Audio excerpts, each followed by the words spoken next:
Hello and welcome back. Our next session is a panel session focusing on the future of electric vehicles, innovations, and technologies. And it's my pleasure to welcome Julian Liao, the Chief Content Officer of Car Buyer Singapore, who will be moderating this session. Please do send in your questions to the panel into the live discussion section that's just to the right-hand side of the screen or underneath the screen if you're using the mobile app. Julian, over to you. Thank you very much, Jaroslava. And hello and welcome to a panel discussion on the future of electric vehicles here at Move EV 2022. Now, my name is Julian and I'll be the moderator today, and we're going to find out all about the innovations and technologies in the EV space that are headed our way. Now, I'd really like to jump straight into it because we only have an hour. So let me start by introducing our panelists, or rather getting them to introduce themselves. We have three colleagues from three major OEMs, and I think I'm going to go in alphabetical order. So let's start with Markus Schuster, SCH, yes, from Audi Singapore. He's joining us all the way from Ingolstadt, I believe. Looking pretty good there for 5:30 a.m. Hello, Markus. Can you tell us a bit about yourself? Hi, Julian. Good morning. Markus Schuster. I'm the managing director for Audi Singapore. Been working in the car industry and for Audi for almost 20 years now. And I've been managing director for Audi in Singapore for the last 2.5, almost 3 years now. Very exciting time since we launched the e-tron and got all the EV history going for Audi. So I'm very, very happy to share some insights from Singapore here. That's great. We are happy to have you here.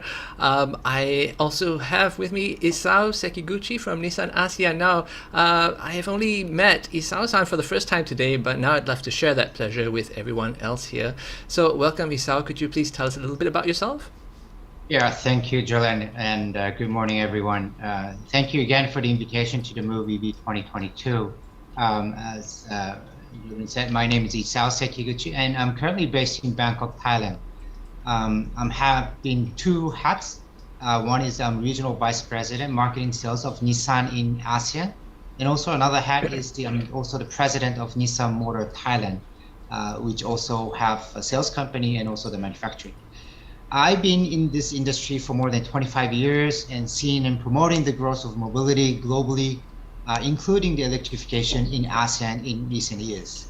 Nissan has pioneered in electrified mobility, and we have a vision to contribute to build a cleaner, safer, and definitely a more sustainable world through electrification and technological innovation.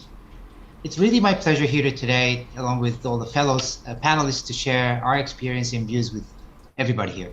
Look forward to and enriching the discussion. Thank you. That's great. Thank you very much, Isao. I look forward to hearing what you have to say about e-mobility. And finally, we have Kun Krista Utamot from BMW Thailand, a very prominent speaker on the subject of e-mobility. So, Krista, welcome. Can you please tell us a bit about yourself? Yeah, thank you, Julian.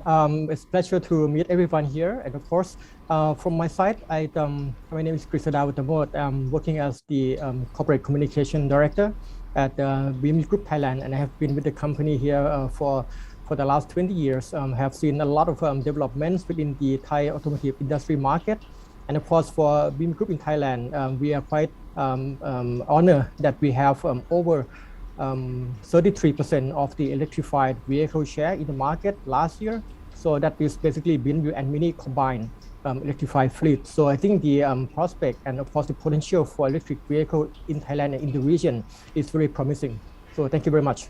Great, thank you. I want to find out more about that 33% share in a second. Let me talk about myself first. I work as the Chief Content Officer at Car Buyer Singapore, and that's a website where you can read all about cars. I've been writing and reporting about cars and the car industry for 27 years now. And you can imagine the last 7 years were more crazy and more exciting than the first 20 years. So let's find out today about the next couple of years. Now, first, I'd like to talk a little bit about where we stand. In terms of EV adoption in our part of the world, Southeast Asia, I want to ask our guests the same question, one by one. So let's start with you, Markus. In terms of EV adoption in our part of the world, has it been faster than you expected, slower than you expected, or pretty much as you expected? So, Julian, I think it picked up pace quite slowly in Asia. We've seen that in Singapore. Until the end of 2020, there was not a very strong push from the government also on the EV topic, because the main focus was on limiting the car population. But what we see is that since the government basically flipped the switch and decided to go all in on electric mobility, that the whole topic has taken up huge speed, and that people are really eager to jump on this electric train, basically. So what we've seen since there are tax incentives in Singapore and more brands also bringing in new models, that the interest by the public and by the customers has grown a lot. We have currently, if we just look at the walk-ins that we have in the Audi dealership, about 1/3 are coming in for e-trons, for electric cars, and that is quite remarkable, considering that until the end of 2020, electric mobility was not such a big topic. So we've seen that. We actually expect the tipping point in Singapore, where there will be more registrations of EVs than internal combustion engine cars for 2025, probably. So that is very soon. So we see there's a lot of momentum, and it's growing exponentially. Wow, that is quite the statement. And so it sounds like it started a bit slow, but is now picking up speed, and it sounds as if the appetite for electromobility is there, at least here in Singapore. I'd love to ask Isao the same question. Are we moving to e-mobility faster than you expected, slower, or pretty much as you expected? Yeah, so I would echo Marcus' comment on how the people in this part of the world, including Singapore, are getting more, let's say, having a higher interest with the electric vehicle. I'd like to share some stats with the panelists and also with the audience. A couple of years ago, Nissan commissioned a survey with Frost & Sullivan, and here are some data that I want to share. 37% of the survey car drivers say that they would certainly consider electrified vehicle as their next car purchase within the next 3 years. So we are in that next 3 years. And 2/3 of the respondents across the Southeast Asia say that they are more willing to consider an electric vehicle than they were 5 years ago. So again, this also supports the Marcus's, it's started slow, but it's coming. And also 66% of the consumers across the region believe they will inevitably adopt electrified mobility as part of their lives in the next near future. So I would also see EV adoption in this part of the world is being accelerated, especially by the forward-thinking governments, that they have set aggressive plans to roll out the policies to decarbonize the transportation sector and meet their EV adoption targets or sustainable goals. For an example, Thai government has announced its EV policy earlier this year. Indonesia, Malaysia are following. So we see this government proactive actions towards the adaptation of the EV. So I think the speed may differ. And also I would say Singapore, Hong Kong are leading the pack in this part of the world. So I would see this different stages of the EV adoption, and the speed may differ from the market to market, even in this part of the world. But it's coming. Okay, great. Thank you. That's very interesting, the point that different markets will embrace e-mobility at a different pace. Krishna, you mentioned a moment ago that in Thailand you have 1/3 of the market for electrified vehicles. So is that a surprise to you? Is that faster than you expected, or do you think you can do better? Thank you, Julian. Actually, when we look at the growth statistic in the Thailand electrified market, so which means BEV and plug-in hybrid altogether, I think the market demands pick up rapidly. And I agree with Isao-san's statement that it started, kind of slow in the region, but now it's picked up quite a lot. And if we go back a little bit to look at the global sales statistic of the electric vehicle last year, according to many news sources, I think we end up with about 6.6 million total registration last year. And if you look back into 2012, so basically 10 years ago, there were just about 120,000 electric vehicles sold worldwide. So I think the number grows exponentially. And the global sale of the electric car, we know that it kept rising strongly within this year. So within about the first quarter, I think it gone up to about 2 million already sold. So that's basically about 75% up from the same period in 2021. So now if we talk about the growth in Asia, I believe that my colleague in Business Group Asia already put up the white paper study on the EV perception within ASEAN, and it has been published in the Business Group Press Club since March 2022. And basically in this white paper, it's quite similar to what Isao-san already did the survey for Nissan. And for us in the white paper, we discovered that about 78% of the drivers within Southeast Asia believe that an increase in electric vehicle on the road will contribute to more desirable and environmental conscious growth, and therefore about 41% of them express interest to purchase their next vehicle as EV car. So I think the demand is there. The question is basically the supply. Do we have enough supply to provide or to accommodate to the demand? That's another question. Okay. Yeah. Okay, well, that's great. And it's good to know where we stand on this. And it's good to know that my feelings that most people seem to have accepted that EVs are the future, and that conversely internal combustion is a dead end seems to be reflected in your experiences and in the surveys that you've been conducting. So now that we know where we stand, let's talk about how we can excite people about the coming EV era. We are here to talk about technology. So let's talk about what's on the technology frontier. Isao-san, if I can start with you, many of my readers keep asking me when the Nissan Ariya is coming to Singapore. I don't have the answer, but I suspect you might have the answer. So let me turn that question over to you. Recently we launched KEV, a small segment size EV in Japan, just last Friday. And also a bit earlier, we launched Ariya. So again, Juran, we will market our models at the right timing and the right place. So we are studying all the opportunities. Now, talking about the innovation technologies, so even some people ask me, are we planning to have an EV GTR, which is quite popular in this part of the world?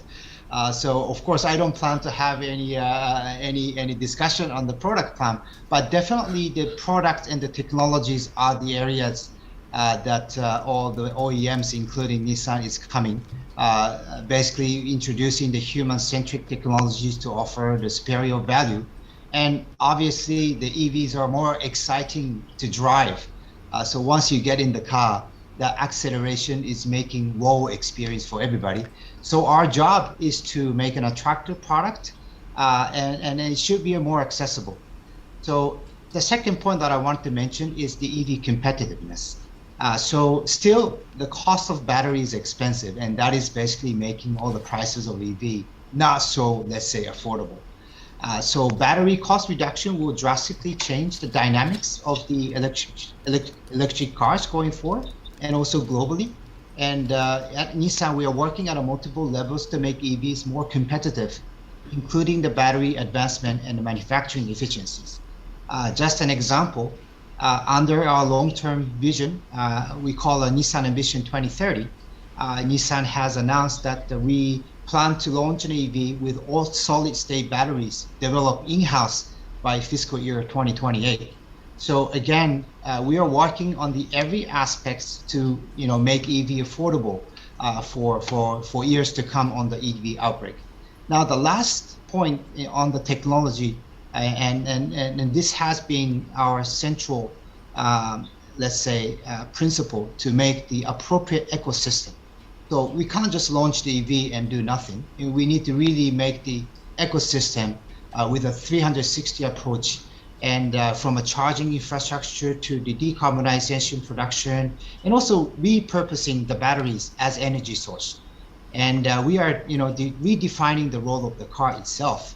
And it is quite important and imperative to make EV a truly sustainable through a circular economy by, giving the batteries additional value. So one of the areas that we work is this, EV is not just a mobility, but it goes beyond the mobility. And, by utilizing the EV, it is going to be the source of energy and providing energy through the vehicle to grid application. So this is one thing that we have been working on. And also since 2010, we set up together with the Sumitomo Corporation in Japan, a company called 4R Energy. And that is basically to develop the technology and infrastructure to refabricate, recycle, resell, and reuse the batteries in Nissan EV. And Nissan is planning to establish these refurbishing facilities in Europe and also in US, and potentially in this part of the world. So again, those 3 points on the technology, working on the competitiveness, and also the ecosystem are the key factors in terms of the technology and the innovation going forward. Okay, now you brought up several points there, and batteries were at the heart of the points that you raised. So I do want to jump on that subject. Personally, I feel that batteries are a little bit of a technological bottleneck right now. I don't want to say that there's been stagnation in the space, but I do feel that in terms of EVs, they have made a lot of progress in terms of things like performance and even charging time, things like that. But batteries do affect things like performance, charging time, but also the amount of space available in a car. Because the fewer batteries you put in, the more space you can have.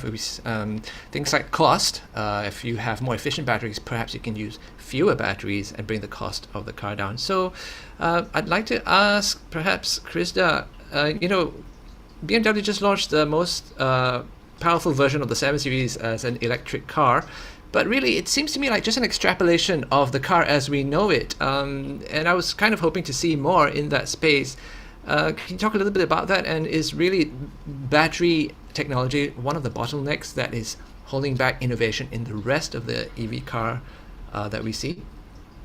Okay, thank you for the questions. Basically, when looking at the, first of all, the batteries supply situation worldwide, I believe that during the pandemic, we see that there's a big increase in the EV sales globally, of course, and that has tested the resilience of the battery supply chain. So now we know that we're coming to the period where there are, tension in the Eastern Europe, the war in Russia and Ukraine, further added to this challenge. And of course, if we look back a little bit in terms of the battery price per kilowatt hour, since the last 10 years, it has been, declining year by year. And basically, we know that the price of the materials like cobalt within 2022, over, I think 7 times, higher than the start of the 2021.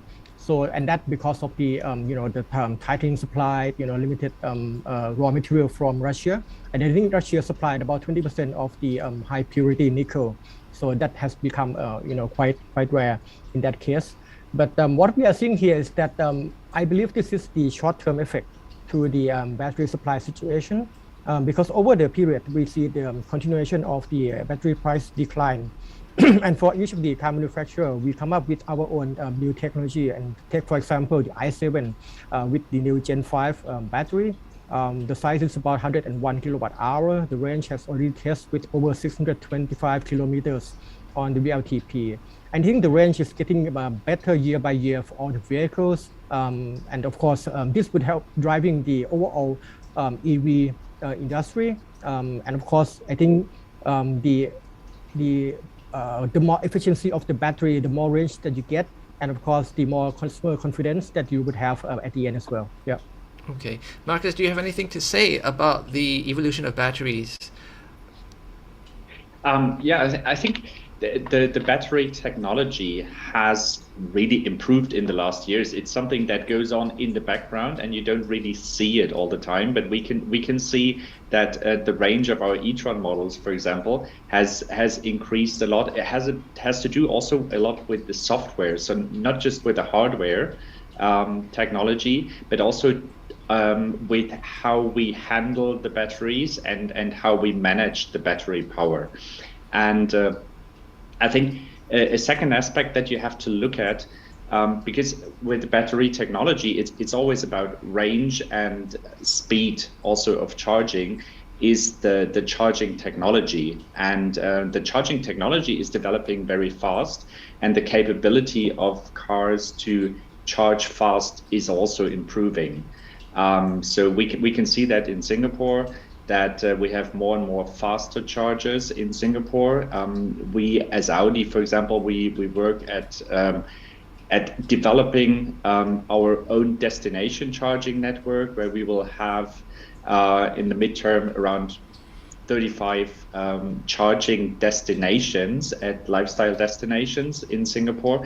And I think that's a very crucial part in the development, to not look only at the battery technology, but at the topic on how to make this battery technology part of the bigger picture and the electric ecosystem.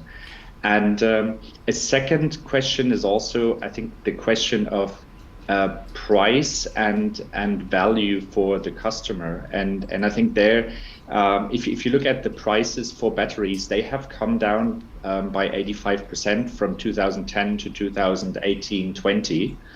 And I think this is what makes EVs more accessible to customers also, that you will reach a parity in the cost of EVs very soon.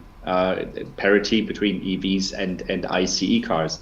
And obviously in the total cost of ownership, with the rising prices for petrol, that is a very convincing case in the end for the customer. Okay. And I think everybody in the car industry is really working at that, at making batteries more affordable and to give them more range. And I think that's in the end the crucial part. And also to come to a more circular economy with the battery. So I think the whole topic of battery recycling will be a huge one, especially with the limitation in the raw materials that we have in the world. And so I think you have to really look at it in the bigger picture there. Okay, it really does sound as if the EV war is a little bit really a battery war that's going on in the background, and invisible to consumers. Now, Marcus, you touched on the need to build your own charging network here. I wouldn't say it's your own network, but it seems as if you want to participate in the setting up of the infrastructure. How important is it for the OEMs to get involved in this? I think, you can of course improve your products, but why do you see the need to improve the charging infrastructure to go along with it? Yeah.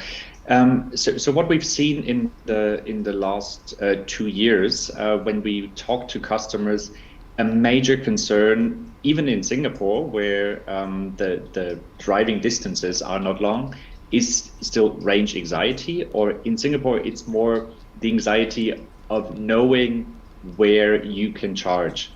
So for customers, having a good and very dense charging network, that is crucial, because everybody is excited about EVs, but still people don't want to give up the comfort that they have at the moment. And so our customers are always asking us for that. And that's why I think we as OEMs, we have to really get involved in building up a charging ecosystem. I believe very firmly that these ecosystems should be open to everybody. I don't think it makes sense for OEMs to create their own closed ecosystem, because that in the end, on the total scale, is not going to help developing EV development. So these ecosystems should be open. That's why we also are convinced that the best way to do that is to work together with local power providers. Like in Singapore, for example, it's Singapore Power and some others. Because they, in the end, they are the ones who provide the electricity, right? Okay.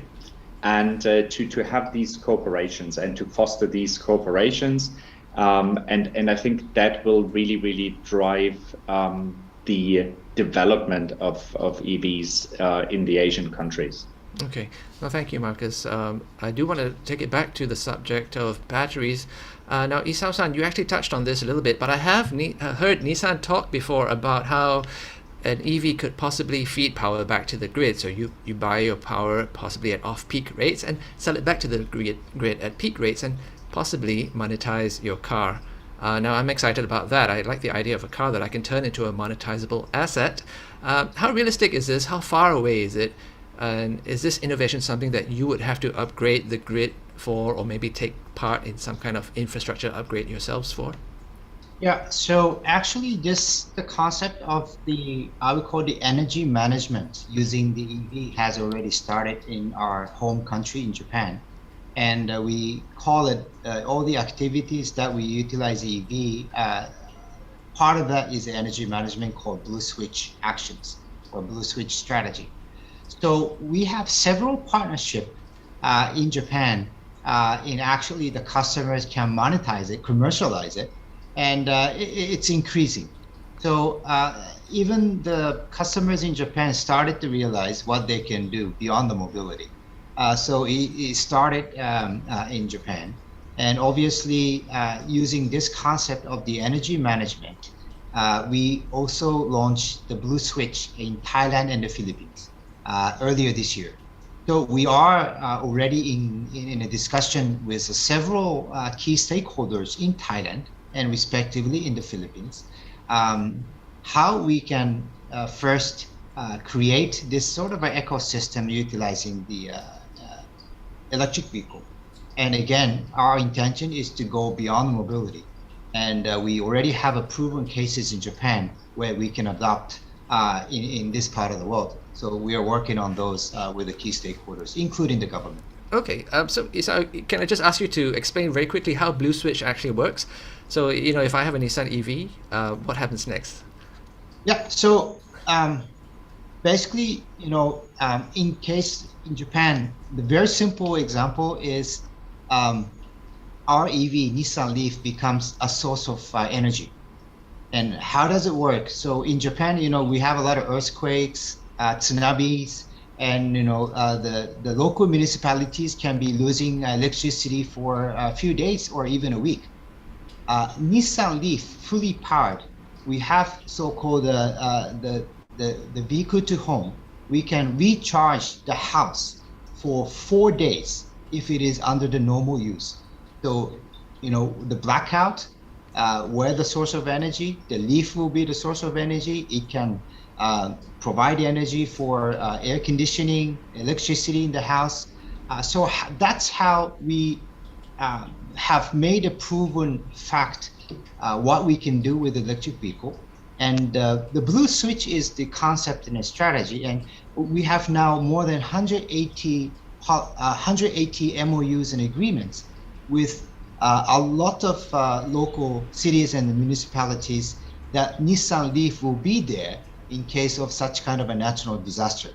So It is not just the energy management, but it's the whole concept of the ecosystem that makes Leaf go beyond mobility. And it can be just a source of energy as I described now. Okay.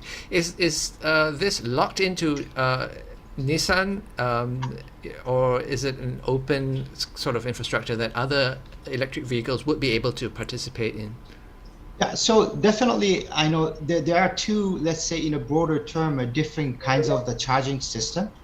So the ones that we have with the Nissan Leaf is able to allow to do the bi-directional charging. The key is whether the car is able to provide the energy.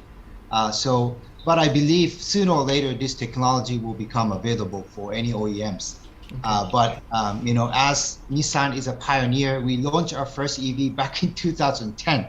Right. So there is a more than 10 years plus over 10 years of experience, and we are further going with the EV go beyond the mobility.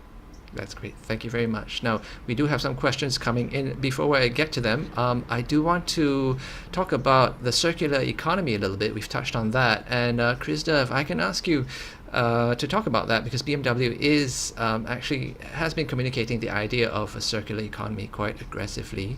My questions to you about that are, will the circular economy actually, how will that affect consumers? Will they actually have to end up paying a little bit more in order to do their bit for keeping waste out of out of landfills? And also, what are the opportunities that open up in various industries when the circular economy is in full swing?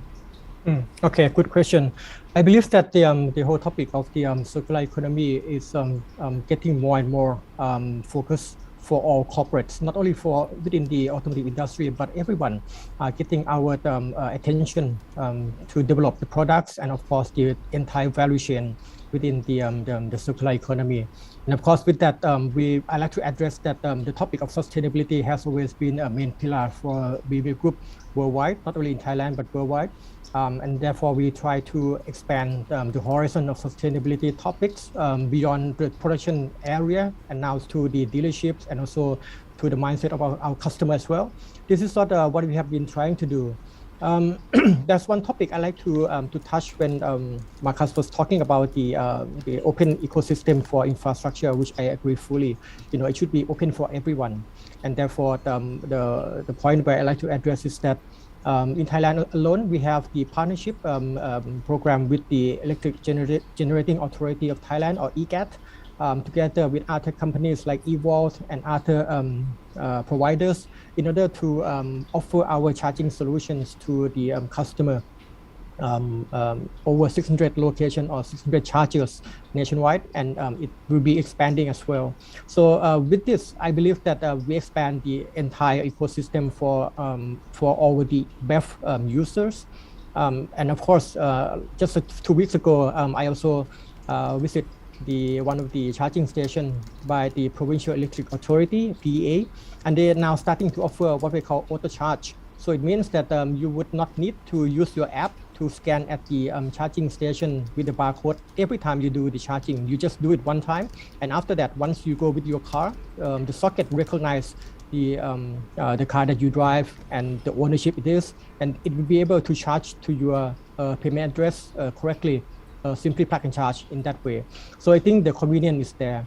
So overall, in terms of the infrastructure, I think we are ongoing for the development, and as part of the EVAT or the association that I also have another hat to work on, we have the so-called charging consortium. With this charging consortium, we try to connect every provider into one single platform with EV roaming. So we can basically offer the map location for every users, regardless of what application that they use. They will be able to see the socket availability and able to to go to the exact location where they want to. Because other than that, you have to go one single app by another app, and it will be quite troublesome for the user.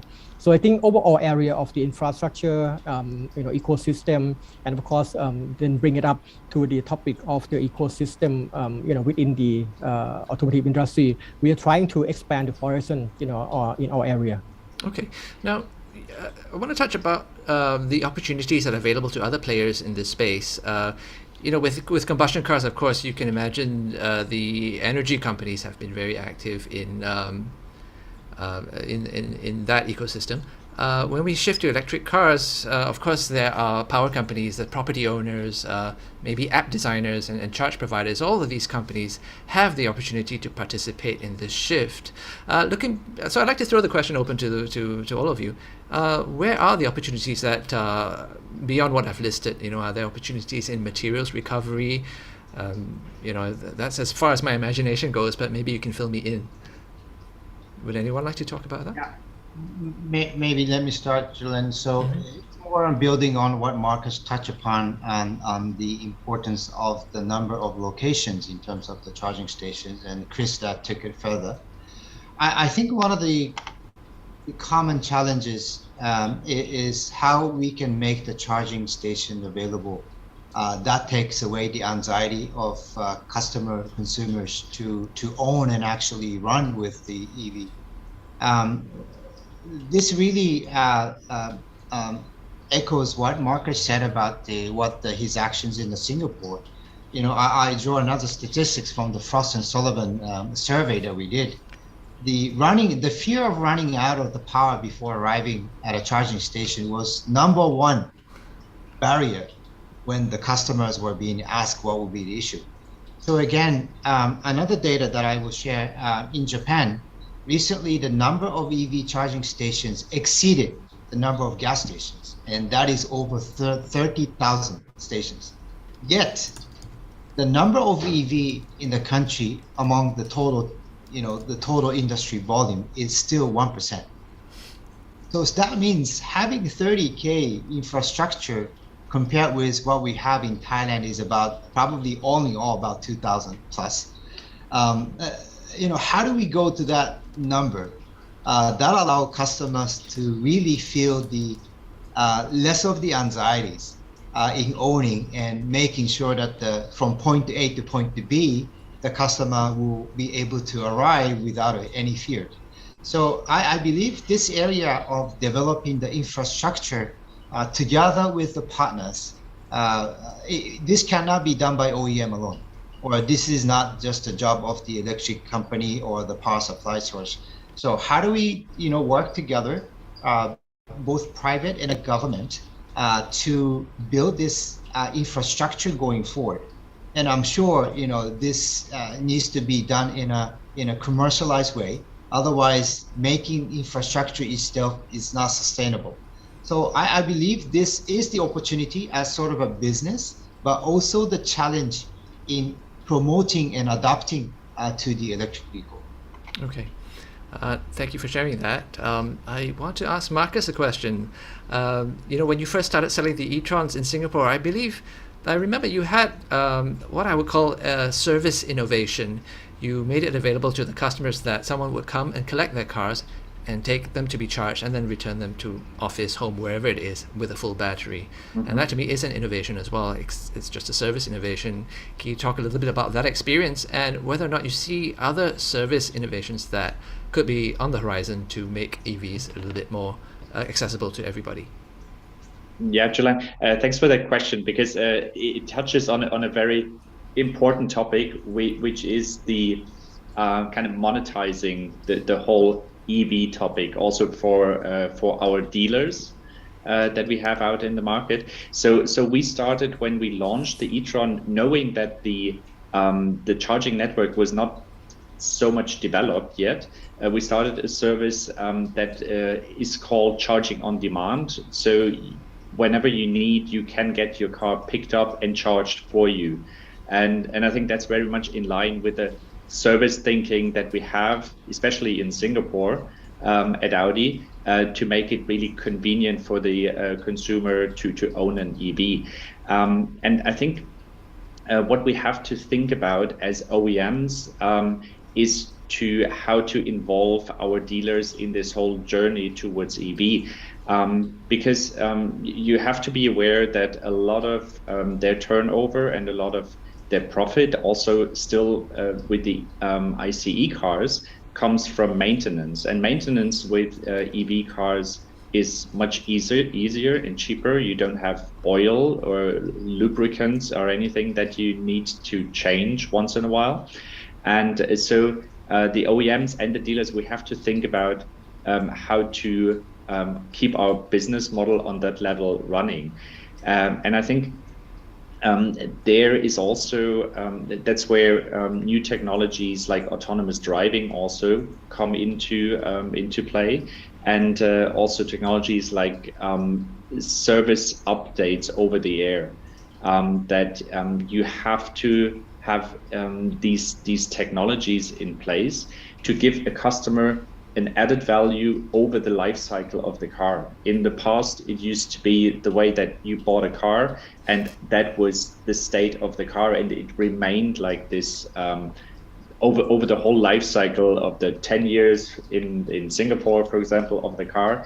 And I think we have to think about how to give people more and more services around the car during this life cycle, like you have on an iPhone or any other phone. At the moment you buy the phone, but then you can play apps on the phone, and that makes the phone, even if it gets older, it makes it actually better and better for the customer. And we believe that especially for our dealers, there is money in that business, but this is something we have to, as OEMs, to provide also. Okay. Thank you very much for that. Now, I do want to move to the questions that are coming in from the audience. There is a question about Southeast Asia's role in battery technology development. Now, to me, it makes sense that you would at least manufacture the batteries here in Southeast Asia, perhaps because availability of raw materials is, here, and also because it doesn't make sense, of course, to ship heavy batteries around the world. What are your thoughts on that? And as we discussed the possibility of building batteries in Southeast Asia, what about the R&D? Do your OEMs have any significant R&D in the battery space? And do you see any innovations coming out of Southeast Asia with respect to this technology?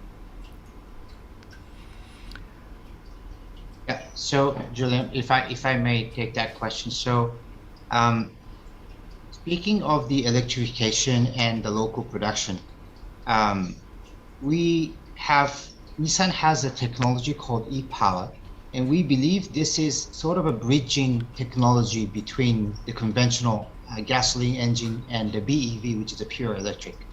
So e-Power is a technology where the car moves only with the electricity, so similar concept as Leaf, but without a need of a charge.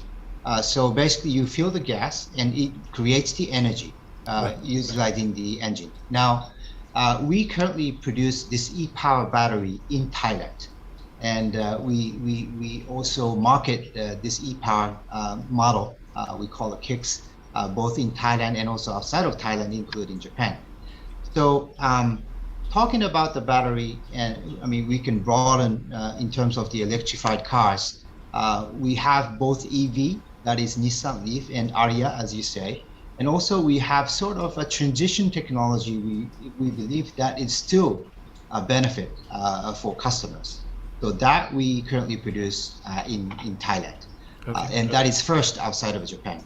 Now, talking about the battery, I mentioned earlier about the all solid state battery. Currently, we are doing the prototype production in Japan. Now, we will see as we go forward where would make economic sense to create these batteries, whether in the US, whether is it Europe, is it China, or is it in this part of the world. Still, the study is ongoing, but we have launched to create this battery, which we should be commissioning by fiscal year 2028. But we have this right next to our headquarters in Japan.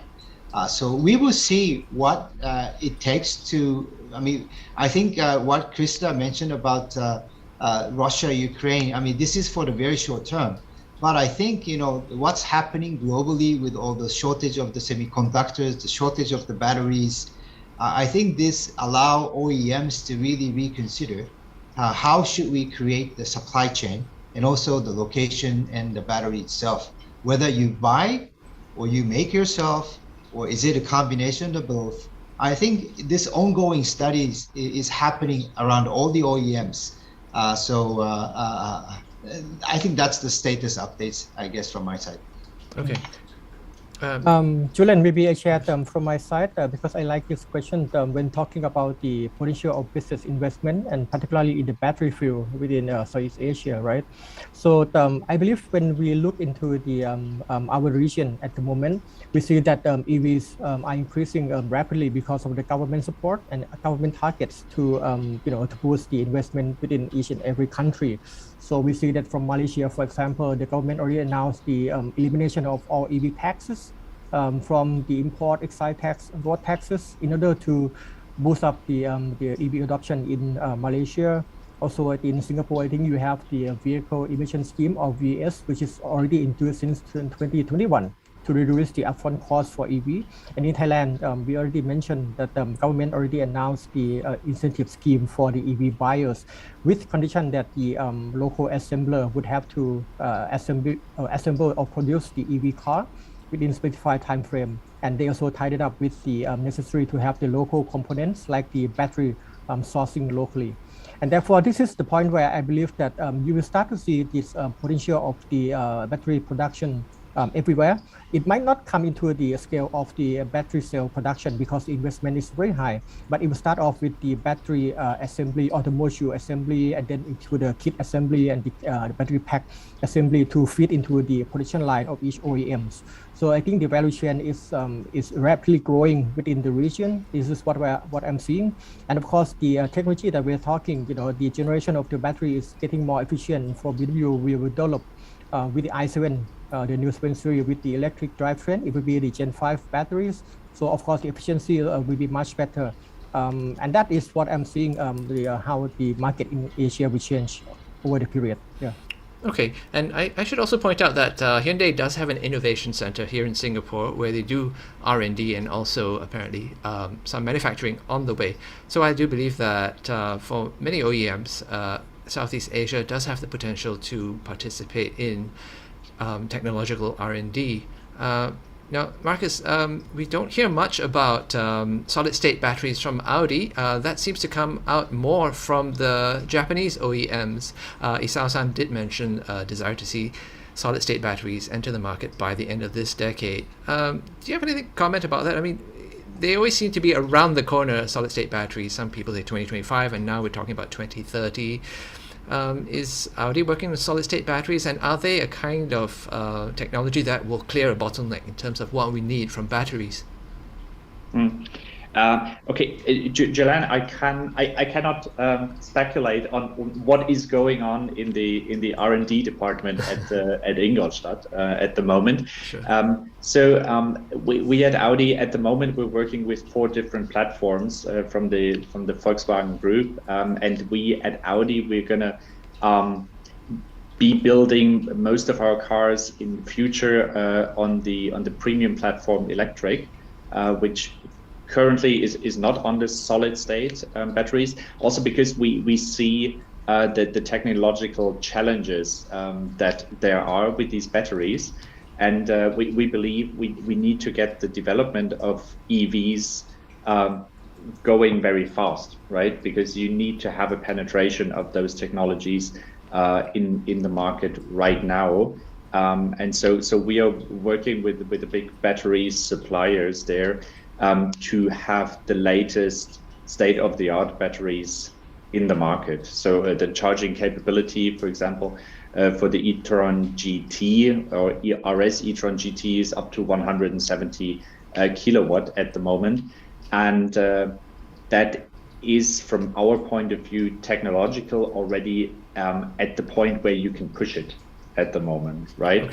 Okay. But I think as with any other technology, it's always important that there is a focus on different technologies in the market, and in the end, the best technology will prevail. And I think that is the important thing for the consumer also, that they can rely on every OEM going the path that they are thinking about is the right path and pushing those technologies. Okay. Now I want to move into a sort of quick fire round where I just want to throw the question out there for everyone to answer really quickly. And we have a question about whether battery prices are really able to keep going down. Everything else is going up. The question mentions that Tesla and Rivian are already raising their prices. So this idea that cheap batteries are coming, we've taken it for granted for a while, but is this being challenged? And what we see today, the reality, it doesn't seem to gel with this idea that cheap batteries are around the corner. What do you guys have to say about that? Maybe I jump on this one okay, first, sure. Jalan, because I saw the question before in the chat. Yeah. I think it's a very valid and interesting question. I think you always have to see the prices for batteries in comparison to what an ICE engine car would cost. And what I believe is that even though you have inflationing at the moment and prices going up, compared to an ICE car, the total cost of ownership of EVs will go down.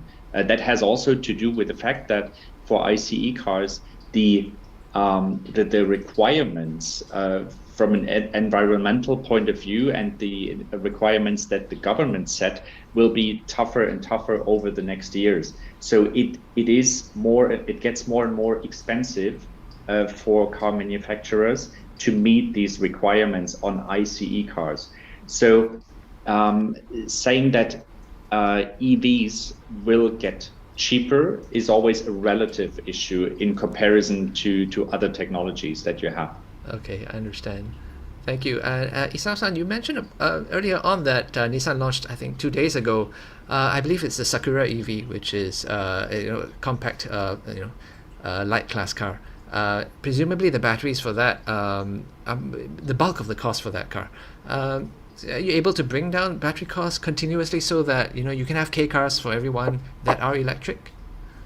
Yeah, so we scaled down the size of the battery with the anticipation that the K car basically is used for a daily commute, and that's how we came with the affordable, let's say, scaled down battery size, and also combining with the incentive that is provided by the government to promote EV. We are coming to the similar level of the MSRP versus the conventional gasoline type K car. So one thing that we didn't talk much about the importance of the government in promoting and providing incentive also plays a big role, especially in the beginning phase of the promoting and adoption of the electric vehicle. And whether it's an incentive for the buyers or whether it's an incentive that gives the priority parking space at a nearby shopping mall, I think also the customers definitely need to have a cause to justify their purchase of the electric car. So once you drive it, it's a fantastic acceleration which you never experience with the conventional gasoline car.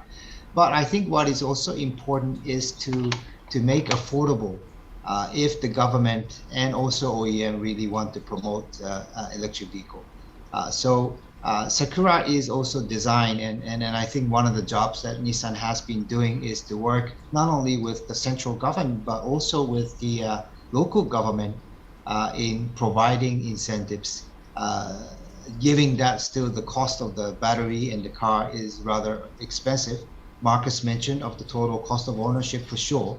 However, the people see at MSRP and what they need to put their cash on the table. Okay. So that part of the incentives do help to promote EV and in this region as well. All right, thank you very much. And very quickly, Chris Da, I do want to ask you, here in Singapore, the most affordable version of the BMW X3, the SUV, is actually the electric one. And that is actually because of government incentives, which Isao-san has brought up. So, okay, we talked about whether batteries can continue to come down in price, but in the meantime, government incentives do seem to be making the difference. But how long do you expect them to last? And how long can governments really keep on, in a way, subsidizing the adoption of EVs? I believe that we've seen the government support in terms of the incentive in each and every country in Southeast Asia is getting more intensified. And it is particularly true during the first phase where we want to boost up the adoption rate of EVs. But of course, it doesn't have to be continue forever. And we've seen this example, everywhere. In China, they have played it up and down. In the initial phases, a few years ago, the Chinese government gave quite a lot of incentive for the EV buyers, but now they have dropped it rapidly now that they have reached the level that they would like to achieve. So I think this is the level that we would see. Another topic that I'd like to address when talking about the white paper that We Group Asia issue, there are some interesting top 5 learnings from the survey that we conducted regarding the EV perception within Southeast Asia. First of all, they conclude that the drivers within Southeast Asia are looking for more EVs on the road, so they are interested to purchase the next vehicle as EV. We really discussed that. There are the needs for consumer for education on the basic of owning EV. So I think there are still some lack of the overall understanding or knowledge and the confidence that they have within EV. So the OEMs and government would need to provide the learning platform for them to understand it more and more, how to work with it and how to be able to locate the charging facility when they wanted to. Third is for driver to find it important to have the physical after-sales event. So it is after-sale venue. So after-sale is still the key for the customer confidence. We know that we will not come to the service center as often as ICE car, as Marcus already said, but they still need to have the physical confidence of the after sale. And of course, there would be the motivation to go all electric beyond charging infrastructure. And that is basically, we talk about the cost parity with ICE vehicle, battery warranty, and vehicle performance. It should be at par. And of course, there is greater need for the charging points in the office and the commercial buildings. So I think these are all the points that I think would drive EV adoption rate in Asia. So we should try to work with the government and work with all stakeholders to promote this. Okay. So I think we are more or less coming to the end of the session, and I would like to share my thoughts a little bit about the innovations in the EV space. I think just a couple of years ago, if you had told me that the most powerful car that Audi sells is going to be electric, I would have laughed. And of course, that is the situation that we have today. From Nissan, I'm really looking forward to seeing EVs that are more mainstream in terms of availability and affordability. Because unfortunately I can't afford an Audi or BMW electric car. I think a few months ago Nissan unveiled the Max Out concept, which is a 2-seat convertible electric car. That is something I really am looking forward to seeing. I'm not sure if it counts as an innovation, but it would be something quite fresh in the space. And of course, Krista, I think BMW's recent launch of the 7 Series has made it quite thought-provoking that the most powerful version of that car is also electric. And I think here in Singapore at least, it's been very interesting to see how the iX3 has become a bestseller, at least in the EV space, thanks to the fact that it is actually a little bit cheaper than the ICE equivalents. Now we've had a lot to think about today. I think the standout fact that topic that I heard today was the idea that possibly by 2025 electric vehicles are maybe about to overtake ICE in Singapore. I would love to see that happen. Before we wrap up, do you gentlemen have any closing words that you want to say very quickly? If not, I think we're good.